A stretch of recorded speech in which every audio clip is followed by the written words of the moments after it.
Thank you. Ladies and gentlemen, it is with a great deal of pride and excitement that I introduce to you the valedictorian of the class of 2016, Madeline Salino.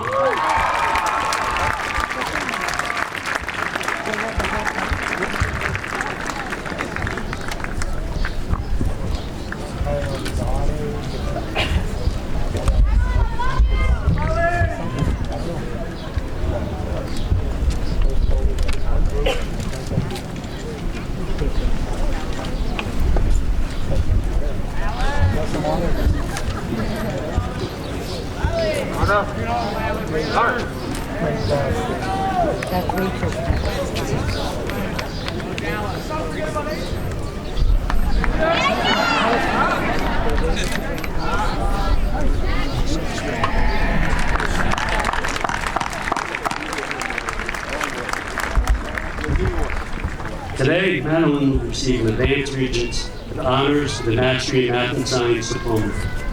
Madeline is co-president of the Spectrum Club, the copy editor of Pendragon, and the captain of the math team. She is an active member of the girls' varsity tennis team, French Honor Society, and the Chamber Orchestra. Madeline volunteers her time at the Hudson Highlands Nature Museum. Madeline is a National Merit Finalist and a female senior scholar athlete. In the fall of 2016, Madeline will be attending the College of William & Mary as a James Monroe Scholar. Ladies and gentlemen, the 2016 valedictorian, Madeline Salino.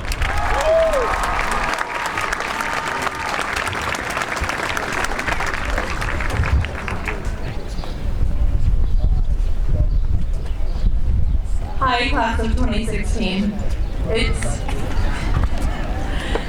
It's been a pretty wild experience so far. Personally, I don't know how I got here. I feel like yesterday I was in middle school, and I'm glad I'm here now. Soon, in a few hours, we won't be here anymore. We're going to be out in that vast, vast world, adventuring intrepidly to our next destination. I know I worry about being a real person sometimes, most of the time. And there's no doubt that I'm going to mess up at least a few times.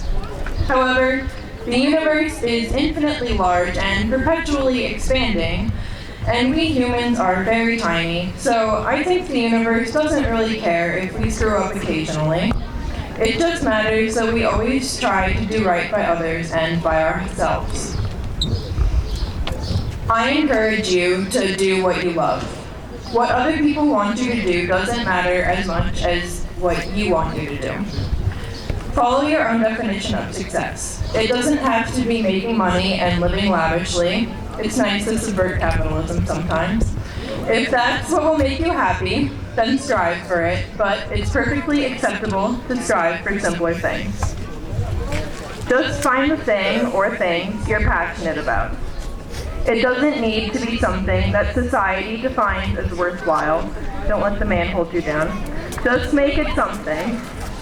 Mr. Lee told our class that life isn't necessarily about finding yourself, rather it's about losing yourself in something. That doesn't mean there isn't value in knowing yourself. In fact, I think having a good relationship with yourself is immeasurably important. To me, Losing yourself means finding what you love, something bigger than yourself, and immersing yourself in it. I hope all of us have the opportunity to do that. I hope we all remember that everybody has something to offer, that everybody is good at something. You don't have to like every person you meet, I certainly don't, but try to appreciate their value as a person with valid insights and talents. To put it simply, in the words of the band Bbfj, be kind to the ones you love and be kind to the ones you don't, but for God's sake, you gotta be kind.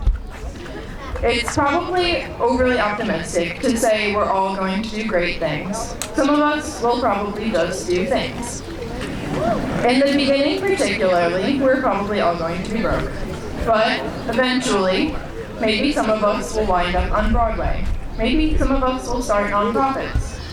Maybe some of us will be secretaries or sheep herders or athletes or poets or teachers. Right now, I kind of feel like I'm going to become a farmer. That changes every year, though. I wanted to be an entomologist, an artist, a horseback rider, an architect, an author, a fashion designer, a genetic engineer, and a cowboy. I'm sure many of you have experienced the same confusion. Give yourself some time to figure it out. Our passions probably won't come to us in a lightning strike of inspiration. We'll have to work and grow into what we love. I wish us the best of luck with that. Finally, thanks to this school for not being my downfall, even though sometimes, while knee-deep in homework, I thought it might be. I wasn't too fond of high school when I was waking up at 5:45 in the morning, studying for a final, or writing an 8 to 10 page research paper, but it will hold a unique place in my heart. Munro Woodbury, I'll miss your subtly prism-like interior, the hordes of my screaming peers, and your excellent recycling policy. I'll also genuinely miss my friends and my wonderful supportive teachers. I have met some truly marvelous people here at MW, and I hope everyone has experienced the same kind of connections. Thanks. Have a great evening.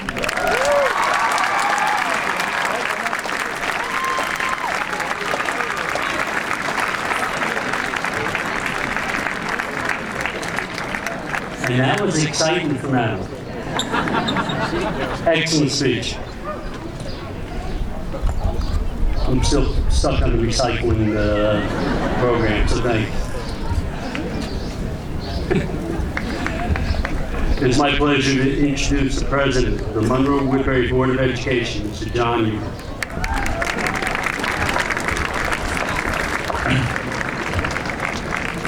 Before I make a few remarks, I want to make a few remarks. Today, you will come up on stage, receive your diploma, and shake hands with people. During the rest of your life, you will shake hands with people. Look them in the eye when you shake hands. You'd be surprised how well that works, and it may also get you a job someday. So, well, I finished that page. It could go in the recycling.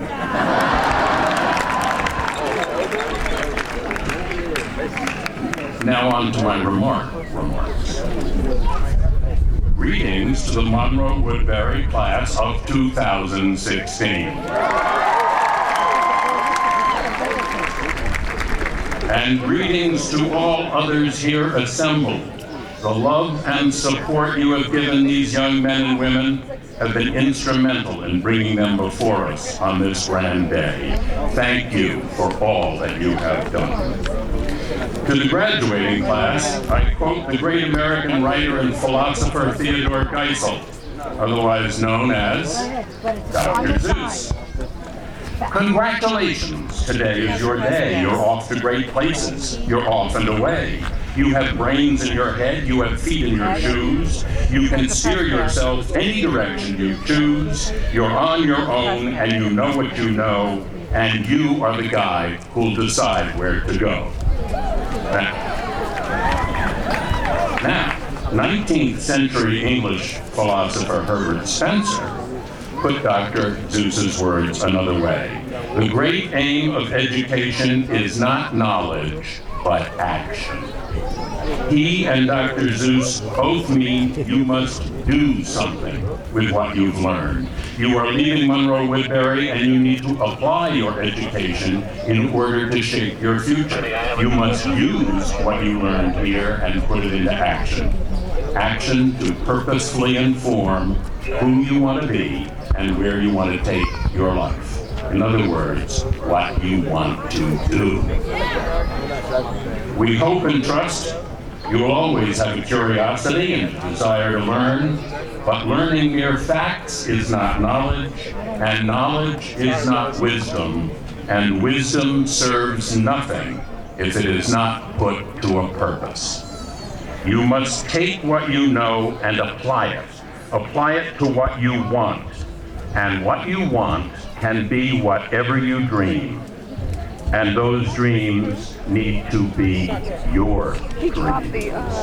As Dr. Seuss said, you are the one who'll decide where to go. As you go out into this world, develop the ability and have the courage to listen to the most important person in your life, yourself. Have the courage to do what fills your soul and makes you you. Each of you has that capacity.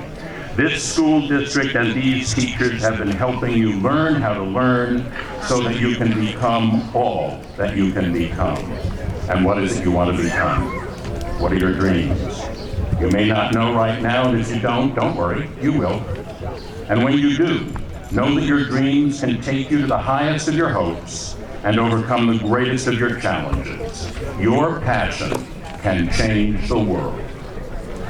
Monroe-Woodbury is giving you the education that you need in order to put your dreams into action. Everyone, your family, your friends, your teachers, the administration, the entire Board of Education want you to succeed with the greatest dreams you have for yourself.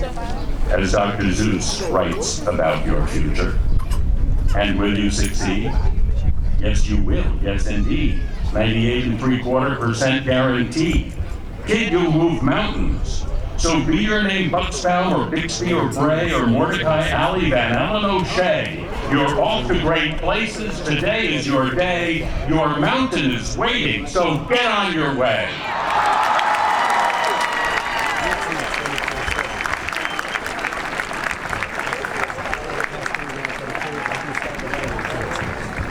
A lot of contagious spirit in that speech. Thank you, Mr. Hubert. That was excellent.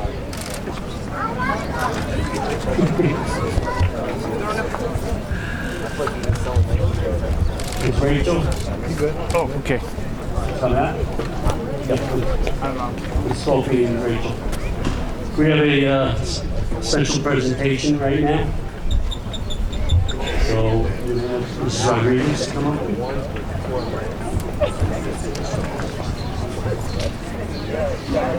At this time, we're going to take a brief moment and add a special recognition to our ceremony.